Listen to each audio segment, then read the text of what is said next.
Ayuda exterior. Lo que llamamos ayuda exterior son transferencias de riqueza desde organizaciones gubernamentales extranjeras, al igual que agencias internacionales, a los gobiernos de países más pobres. El término ayuda presupone a priori que estas transferencias realmente ayudarán al desarrollo de las economías de los países más pobres. En algunos casos así es, pero en otros la ayuda exterior simplemente permite que los políticos de turno que se encuentran en el poder se enriquezcan a través de la corrupción y la entrega de regalos de formas políticamente estratégicas a aquellos que les pueden ayudar a mantenerse en el poder. Debido a que es una transferencia de riqueza a otros gobiernos, a diferencia de las inversiones en empresas privadas, la ayuda exterior ha fomentado la creación de empresas estatales fallidas en muchos países o la construcción de plazas, palacios u otros cuyo objetivo es el de impresionar y no el de producir. Tal vez el programa de ayuda exterior más famoso fue el Plan Marshall, el cual transfirió riqueza de Estados Unidos a varios países de Europa Occidental después de concluida la Segunda Guerra Mundial. Este plan fue mucho más exitoso que muchos de los posteriores intentos de imitarlo al enviar ayuda exterior a los países del tercer mundo. Las dificultades económicas de Europa Occidental fueron causadas por la devastación física de la guerra. Una vez que se alimentó a la gente y las infraestructuras se reconstruyeron, Europa Occidental simplemente continuó con su estilo de vida industrial que ya había tenido antes y de la cual habían sido pioneros. Esto era algo totalmente diferente que crear todo el conocimiento industrial inexistente en naciones pobres y no industrializadas. Lo que era necesario reconstruir en Europa era el capital físico. Lo que era necesario crear en gran parte del tercer mundo era más capital humano. Este último resultó ser un trabajo mucho más difícil, así como la amplia serie de habilidades necesarias en una economía moderna que Europa tardó siglos en desarrollar. A pesar de los gigantescos y visibles fracasos y contraproducentes resultados de la ayuda exterior, no se ha detenido su continuación y expansión. Las vastas sumas de dinero entregadas por agencias de ayuda exterior como el Fondo Monetario Internacional y el Banco Mundial dan a los funcionarios de estas instituciones una enorme influencia sobre los gobiernos de los países más pobres, independientemente del éxito o fracaso de los programas que sugieren o imponen como precondiciones para dar el dinero. En resumen, no existe un límite económico para los que entregan la ayuda que determine qué acciones, políticas, organizaciones o individuos podrían sobrevivir el proceso de selección que tiene lugar a través de la competencia en el libre mercado.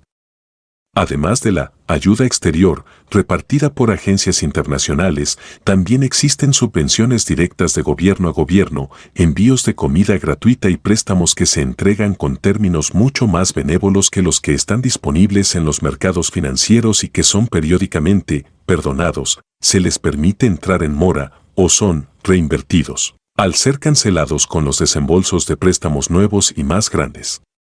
Así es como los préstamos del gobierno estadounidense a la India y los del gobierno británico a varios países del tercer mundo han sido simplemente cancelados, convirtiendo estos préstamos en regalos. Algunas veces un país rico se hace cargo de toda una sociedad pobre y la subvenciona, como lo hizo Estados Unidos con Micronesia. Llegó tal cantidad de ayuda estadounidense a Micronesia que muchas personas abandonaron las actividades económicas con las que se sustentaban anteriormente, como la pesca y la agricultura. Cuando Estados Unidos decida cortar esta ayuda, no es seguro que las habilidades y experiencia que los micronesios alguna vez tuvieron sigan siendo lo suficientemente generalizadas en futuras generaciones para permitirles ser autosuficientes una vez más. Es más probable que los resultados beneficiosos de la ayuda exterior sean divulgados por las agencias nacionales o internacionales que financian estos programas y que los fracasos sean hechos públicos por los críticos, por lo que el efecto no se hace evidente de inmediato. Uno de los principales economistas del desarrollo de su tiempo, el fallecido profesor Peter Bauer de la London School of Economics, argumentó que, en general, la ayuda oficial es más probable que retrase el desarrollo en lugar de promoverlo.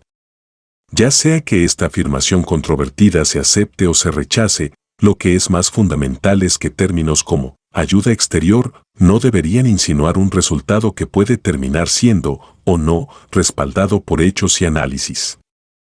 Otra frase que presupone un resultado que puede o no materializarse es el término países en vías de desarrollo para los países más pobres, los cuales pueden o no estar desarrollándose al mismo ritmo que las naciones prósperas y en muchos casos incluso estar retrocediendo económicamente con el paso de los años. Muchos países del tercer mundo tienen considerables fuentes internas de riqueza que no están siendo utilizadas por una u otra razón, y esta riqueza a menudo sobrepasa cualquier cantidad de ayuda exterior que estos países hayan recibido alguna vez. En muchos países pobres, gran parte, si no toda, de la actividad económica tiene lugar por debajo de la mesa o en la economía informal, porque los costes del papeleo, la corrupción y los retrasos burocráticos requeridos para obtener permisos legales para poner en marcha un negocio o ser propietario de una vivienda ponen a las actividades económicas reconocidas legalmente lejos del alcance financiero de gran parte de la población. Estas personas pueden dirigir negocios que van desde ventas ambulantes hasta fábricas o la construcción de viviendas para ellos o para otras personas, sin que ninguna de estas actividades sea legalmente reconocida por sus gobiernos. Según la revista The Economist, en una nación africana típica, solo 1 de cada 10 personas trabaja para una empresa reconocida legalmente o vive en una casa que tiene sus derechos de propiedad reconocidos legalmente. En Egipto, por ejemplo, se estima que 4.700 millones de viviendas han sido construidas ilegalmente. En Perú, el valor total de todos los inmuebles que no están cubiertos legalmente por derechos de propiedad ha sido estimado en más de 12 veces la cantidad de inversión directa que haya recibido el país en toda su historia. Situaciones similares se han encontrado en la India, Haití y otros países del tercer mundo. En resumen, muchos países pobres ya cuentan con cantidades sustanciales de riqueza física que no es legalmente reconocida y por lo tanto no puede ser utilizada para hacer uso de los recursos financieros de los bancos y otros prestamistas e inversores, ya que en las naciones donde los sistemas de derecho a la propiedad funcionan mejor, la riqueza física existente puede ser utilizada para crear más emprendimientos generadores de riqueza. Las consecuencias económicas de las obstrucciones legales en muchos países pobres pueden ser profundas porque evitan que muchas empresas existentes, que representan vastas cantidades de riqueza en el conjunto, se desarrollen más allá de la pequeña escala con la que comenzaron. Muchas corporaciones estadounidenses gigantescas comenzaron como empresas muy pequeñas, nada diferentes de las que abundan en países del tercer mundo hoy en día. Por ejemplo, los fundadores de Levi's, Macy's, Saks y Bloomingdale's, sin excepción, comenzaron como vendedores ambulantes. Mientras que estos negocios puede que sean iniciados con los pequeños ahorros de un individuo o tal vez con préstamos de familiares o amigos, su eventual expansión a grandes corporaciones por lo general requiere la movilización del dinero de innumerables extraños que están dispuestos a convertirse en inversores. Pero el sistema de derechos de propiedad que hace esto posible no es accesible para las personas comunes en los países del tercer mundo de la misma manera que lo es para la gente común en Estados Unidos. Un banco estadounidense que no está dispuesto a invertir en un pequeño negocio puede que sí esté dispuesto a prestar dinero a su dueño a cambio de una hipoteca sobre su vivienda, pero la vivienda primero debe estar legalmente reconocida como propiedad de la persona que solicita el préstamo.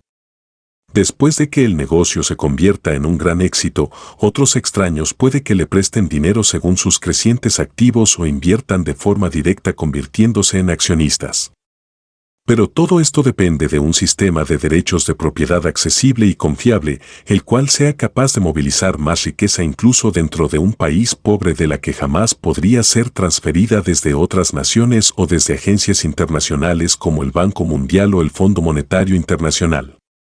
Muchas personas estiman cuánta ayuda es enviada a los países más pobres según la cantidad absoluta de riqueza que el gobierno de una nación donante transfiere a los países más pobres, o por el porcentaje del ingreso total de la nación que es enviado en forma de transferencias directas de gobierno a gobierno como ayuda exterior. Pero se estima que un 90% de las transferencias de riqueza a las naciones más pobres desde Estados Unidos toma la forma de donaciones filantrópicas privadas. Inversiones en negocios o remesas de ciudadanos de países del tercer mundo que viven en Estados Unidos. Para 2007, por ejemplo, la ayuda oficial para el desarrollo por parte de Estados Unidos a las naciones del tercer mundo era de $22.000 millones, pero tan solo los filántropos privados estadounidenses enviaron $37.000 millones a esas naciones, mientras que el flujo de capital privado a los países del tercer mundo fue de $98.000 millones y las remesas desde Estados Unidos a esos países fueron de $79.000 millones. Las personas que miden las contribuciones de un país a los países más pobres simplemente según la cantidad oficial de la ayuda exterior, a veces resaltan que aunque la ayuda exterior de Estados Unidos es la más grande del mundo, también está entre las más pequeñas como porcentaje del ingreso de los estadounidenses. No obstante, lo que ignoran son las grandes sumas de transferencias de riquezas desde Estados Unidos a los países pobres de formas no gubernamentales. Desde comienzos del siglo XXI, la mayoría de las transferencias de riqueza de los países prósperos en general a los países pobres han sido en otras formas distintas a lo que se llama ayuda exterior. Una pregunta que es más importante es hasta qué punto estas transferencias internacionales de cientos de miles de millones de dólares han beneficiado a los países que las han recibido. Esa es una pregunta que es mucho más difícil de responder. Sin embargo, dados los diferentes incentivos de aquellos que envían riqueza de diferentes maneras, la ayuda exterior oficial puede que sea la que tenga menos incentivos para asegurarse de que la riqueza que sea recibida sea usada para aumentar el nivel de vida de la población en general en las naciones receptoras.